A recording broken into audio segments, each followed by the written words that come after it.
मैंने बताया कि मैं एक सैनिक का बेटा हूं। और यह बात मैं हर मंच पर हर रात एक बार नहीं बल्कि कई बार पूरे गर्व के साथ कहता हूं कि मैं एक सैनिक का बेटा हूं। आज इस पावन मंच पर मैं अपने परिवार से एक शहीद के बेटे के मन के भाव डीएम सर आपके इस मंच पर रखना चाहता हूं। सर मैं ये दावा करता हूं यदि आप सबकी संवेदनाएं मुझे एक साथ प्राप्त हुई तो मैं शब्दों के माध्यम से आपके कानों में प्रवेश करूंगा और अब से थोड़ी देर बाद आपकी आंखों से मैं आंसू बनकर बाहर निकल आऊंगा। मैं पंक्तियां प्रारंभ करता हूं कि पापा मुझको नई साइकिल नया खिलौना नहीं चाहिए। पापा मुझको नई साइकिल नया खिलौना नहीं चाहिए। नर्म रुइया मखमल वाला मुझे बिछौना नहीं चाहिए। शहीदों की भूमि है। याद कीजिएगा अपने इस जनपद के उन अमर शहीदों को। एक शहीद के बेटे की जो अभिलाषाएं हैं वो किस तरह से उनका त्याग करता है कि पापा मुझको नई साइकिल नया खिलौना नहीं चाहिए। नर्म रुइया मखमल वाला मुझे बिछौना नहीं चाहिए। बैठ कार में सैर सपाटा करने की भी चाह नहीं है। पिज्जा बर्गर आइसक्रीम की मुझको अब परवाह नहीं है। दिवाली पर जूते कपड़े भले न तुम मुझको दिलवाना। होली में पिचकारी गुजिया पापा तुम कुछ भी मत लाना। कब कहता हूं चांद मुझे दो, कब कहता हूं चांद मुझे दो या फिर तोड़ के तारा दे दो। पापा अपने बच्चे को तुम आकर सिर्फ सहारा दे दो। पापा अपने बच्चे को तुम आकर सिर्फ सहारा दे दो। कल ही रात तुम्हारी लाडो मोबाइल ले खड़ी हुई थी। उसकी एक 3 साल की छोटी बहन होती है। मैं पूरी क्षमा के साथ इस पावन मंच पर एक शहीद के परिवार की सबसे सच्ची तस्वीर छापना चाहता हूं। मैं क्षमा चाहता हूं। हमारे क्षेत्र का आसपास का कोई भी सपूत जब देश की सुरक्षा में अपने प्राणों की आहुति देता है, हम मात्र एक दिन भारत माता की जय और वंदे मातरम के नारे लगाकर अपनी जिम्मेदारी की तीसरी कर लेते हैं। उस भीड़ में मुश्किल से 1% लोग ऐसे होते हैं जो कभी भविष्य में उन शहीदों के परिजनों की सुधि लेने जाते हैं। मैं आपसे एक अनुरोध करता हूं। हमारे कवि कुल के बड़े डॉक्टर हरिओम पवार जी का एक मिशन है, उनका संकल्प है।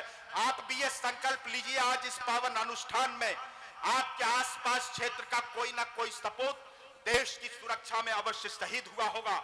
आज आप ये संकल्प लेकर जाइए।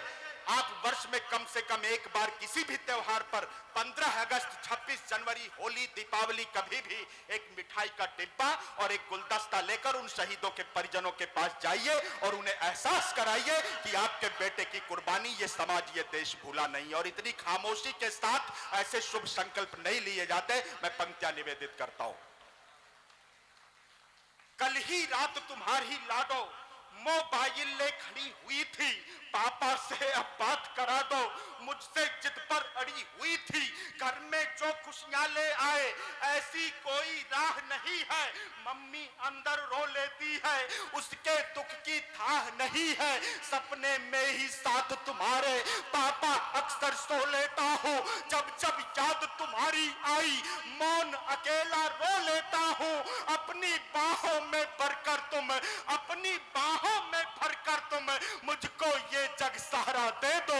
पापा अपने बच्चों को तुम आकर सिर्फ सहारा दे दो। पापा अपने बच्चों को तुम आकर सिर्फ सहारा दे दो। पापा आकर सिर्फ सहारा दे दो। पापा उस दिन ओढ़ तिरंगा जब तुम द्वारे पर सोए थे। मैं अपने काव्य पाठ और कविता की अंतिम पंक्तियां आपके बीच रखता हूं।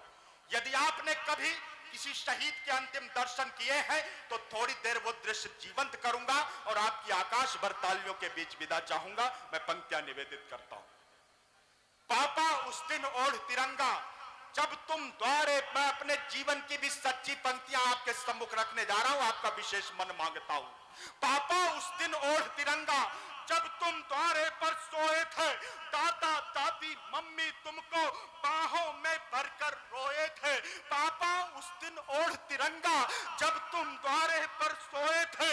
दादा दादी मम्मी तुमको बाहों में कसकस रोए थे। सीने पर अनगिन गोली थी, सीने पर अनगिन गोली थी।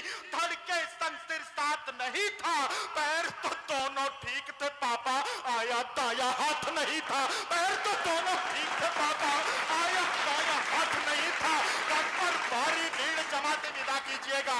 घर पर समा थी, आंखों में अंगारे थे, हर होठों पर नाम तुम्हारा, भारत मां के नारे थे। वापस फिर तुम कब आओगे, वापस फिर तुम कब आओगे, उत्तर हमें हमारा दे दो। पापा अपने बच्चों को तुम आकर सिर्फ सहारा दे दो। बहुत बहुत धन्यवाद। जय हिंद, वंदे मातरम, जय श्री राम।